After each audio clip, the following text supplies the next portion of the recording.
Hayya shamarka kafuni kabajamtoota fi jaallatamtoota ilmaan Oromoo. Assalaamu alaikum warahmatullahi wabarakatuh.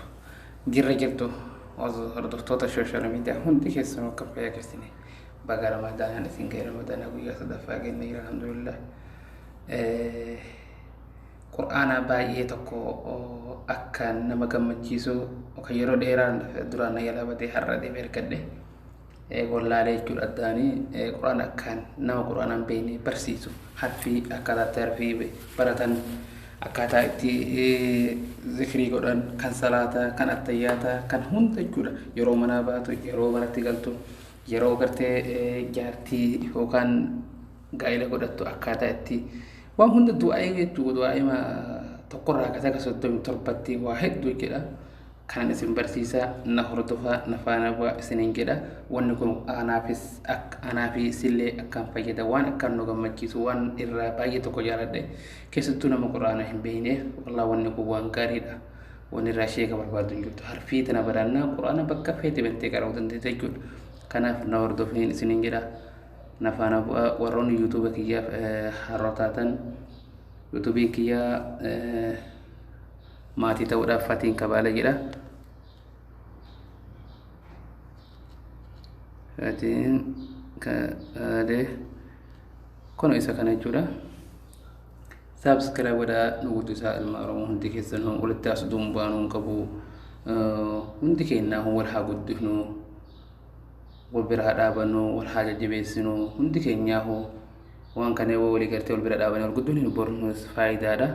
Hiriyoota keessanii illee kootaa isiniin jedha asumaan garagartee barnootatti isin dabarsa. Barnoonni kun akkaan waan nama gammachiisudha ileen isinii qabadhee isinii dhufee jira. Quraana kana akkaataa itti namni quraana qara'uu barbaadu yoo dhugan gartee quraanni si'achisee itti baratu keessattuu namni biyya ormaa jiru kun bakka jirru tarii nama argachuu hin dandeenyu qara'uudhaaf haala salphaadhaan barachuu dandeenya jechuudha. Kanaaf seennee waliin haa ilaallu. Kun isa kana. Palastoorii keessaa argattan fakkeenya quraana irra jedha fakkeenya palastoorii seennee akka fakkeenya nama isin agarsiisa palastoorii keessa illee ni jira amma reefu buufadhee jira quraan fakkeenya isa kana irra ol ooftanii kun isa kana jechuudha. Kun isa kana jechuudha. Isa kana buufannee itti fayyadamuu dandeenya. Haalaan salphaadhaa dibshirii YouTube kiyya isinii kaaya achi jala illee buufattan. Linkii YouTube kiyya isinii kaaya buufadhaa itti fayyadamaa isiniin jedha ilmoon Oromoo hundi keenyaa warra Musliima ta'anii hundi keenyaa wanni kun akka waan nama fayyadu waan akka nama gammachiisudha jechuudha. Walumaa seennee haa ilaallu hunduma isaa na faana bu'aa.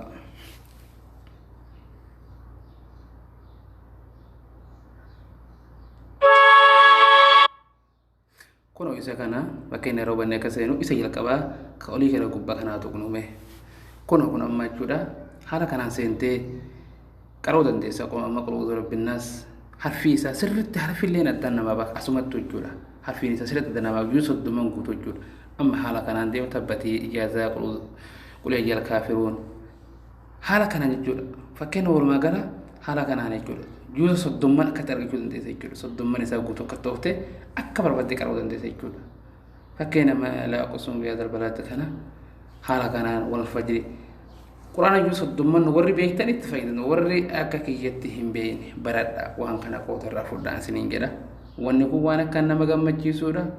Asin dura yeroo xiqqoo torbee takka itti fidee jawwaale nagara allage saniif dhabee ture har'a argadhe waan kana buufadhaa itti fayyadama ilma Oromoo hundi keessanuu. Asumaan fakkeenya amma isa lammaffaa kan dhifama beeksisa. Isa kana amma karaa saniin akka tooftee fakkeenya irra karaa deemu saniini isa tokkoffaa kana fakkeenya akka toofte amma juusa tokkorraa ka asiin fakkeenya akkanuma toofte jechuudha.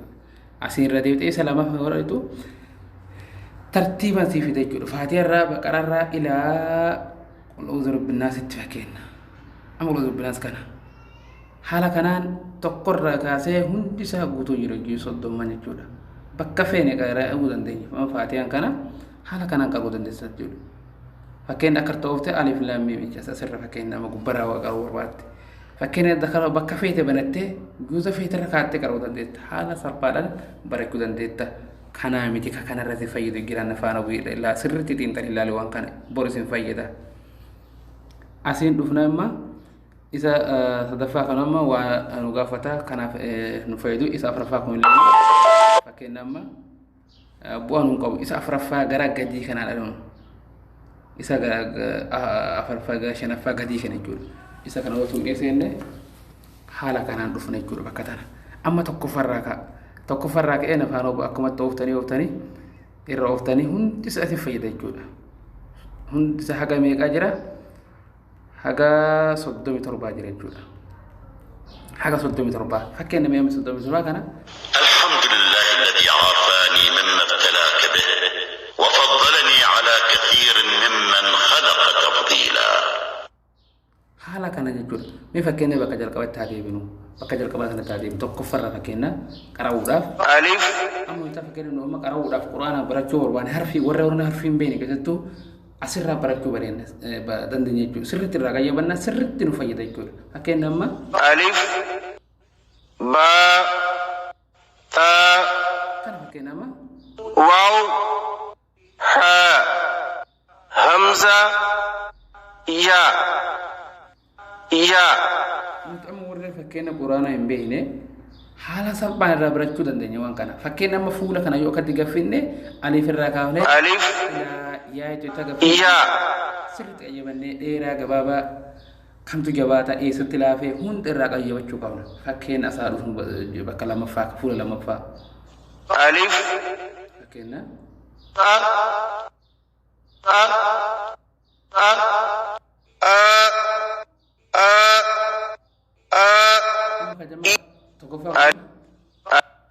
alif fakkeenya ka harakanaani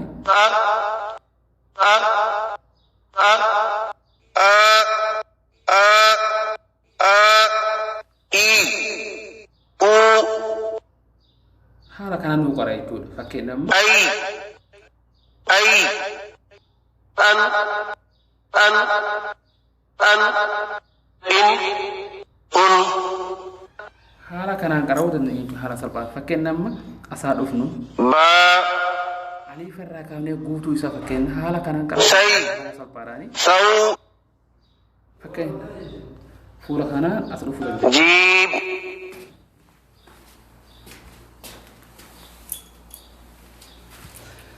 haala kanaani waan akkaan nu fayyadu jechuudha fakkeenya amma jiimii fi haga daalitti fakkeenya amma jiimuu jib ja ja ja ja ja ji ju haala kanaan asitti yoo harkise amma fakkeenya asitti mee haalaan lo'atu ja ja ji ju ja qara'uu dandeenya ji fakkeenya ho ho namoonni hu fakkeenya nama quraana kan quraana amma fakkeenya fuulli kun aliifa kunis kan itti aanuudha harfi isaa akkaataa nuti quraana qara'uu barbaannu harfi itti barachuu warroon namoonni harfi barachuu barbaatan haala kanaan itti fayyadamuu dandeenya jechuudha asaa dhufu ro ro ri hunda isaa fakkeenya fuula shanaffaan kana fuula shanaffaa haaluma kana ضاد fakkeenya mana ذا ظا ظا haala kanaan fa fuula jaffaa hundi isaa haala kanaan jedhe jechuudha fakkeenya irra نون نا نا نا ني نو نا ني نو haala kana irra deemnu hundi isaa qara'uu dandeenya fakkeenya haga haala as achii kanaaf mee tartiiba yeroo fudhatuutan as dhufnu fakkeenya nama fuula meeqaffa jira sadeetaffa mee haa dhufnu sanii ilaalee fuula sadeetaffaa اقتل quraana barachuudhaaf astu nu fayyada sirriitti harfiin tun baay'ee nu fayyaddi haala salphaan barachuu dandeenya osoo dalagaa dalagannu osoo mana keenya teenyu bakkuma feenetti jechuudha saa barbaannetti qara'uudhaaf harfii tana yoo baranne quraana keenya akka feenetti qara'ana jechuudha wanni irraa sheekota barbaadu fakkeenya hin jiru harfii tana barannaan nuti quraana kan namni haala laafaadhaan barachuu danda'a jechuudha اقتل والمرسل وانحر والعصر كعصف لؤلؤا شأن تعلم Fakkiin haala kana yoo kana baranne أتممت أستغفر الحمد قلتم haala kanaan barachuu dandeenya jechuudha. Haala salphaadhaan fakkiin namni haasa'aa dhufu. أحد جعل وجد ولد قتل ختم عمل Haala kanaan jechuudha fakkiin nama حسن yeroo kana gosa barbaadetti fuula عنب بيد أجل haala kanaan waan salphaa قدر عم قيمة haala salphaan barachuu مولود كيدا كيف رويدا أين قريش haala salphaadhaan wallah wanni kun baay'ee nama fayyada baay'ee ani baay'een gammade waan kan argachuudhaaf alhamdulillah baay'een tokko irraa jaalladhe dhugaa rabbiiti. من قبل فمن تاب ينفو أنزل عن أمري Fakkiin hundi isaa jiruuf fakkiin haala kana. نوحا هدينا فمن أوتي محيط بالكافرين عليم بما كانوا Haala kanaan jechuudha fakkiin haala salphaan barachuu dandeenya jechuudha. أولياء من نطفة Hundi isaa haala kanaan jira jechuudha. ألف لام ميم ألف لام ميم صاد Haala kanaan الله تالله من الله رسول الله سبحانك اللهم haala kanaan jechuudha. قالوا اللهم بسم الله Haala kanaan hunda barate jechuudha. As kitaaba quraanaa haala kanaan barachuu dandeenya jechuudha. Amma garataan fakkiin amma asaa dhufnu. الله أكبر الله أكبر Azaana jechuudha. Amma azaana jechuudha. Tartiiba isaatiin gahee hundi isaa. أشهد أن لا إله Haala kanaan dhufne ammas as dhufnu amma. الله أكبر اللهم باعد بيني وبين خطاياي Amma yeroo bakki tuni yeroo salaata hidhanne duratti Allahumma waadbeeni qaraana jechuudha. Allahumma waadbeeni wabeeni khaxaayaa as fakkiin haa hordofnu. كما باعدت بين المشرق والمغرب اللهم نقني من خطاياي كما ينقى الثوب الأبيض من الدنس اللهم اغسلني من خطاياي بالثلج والماء والبرد Yeroo fakkiin nama Allahu akbar jennee salaata kan hidhanne isii tana du'aa kana qaraana jechuudha. Fakkiin warri hin beekneef namoonni hedduun tokko kan beekne jira jechuudha. Kan fakkiin kana jedhu hin beekne kan akka hidhateen bismillah takara jechuudha. Isa tana qarama isa lammata taatarru fuula gamanatti fuula 22 faa. سبحانك اللهم وبحمدك وتبارك اسمك وتعالى جدك ولا إله غيرك Amma yeroo dhufne yeroo salaata hidhatte kana qaraata jechuudha. Asaa dhufnu amma erga deemne.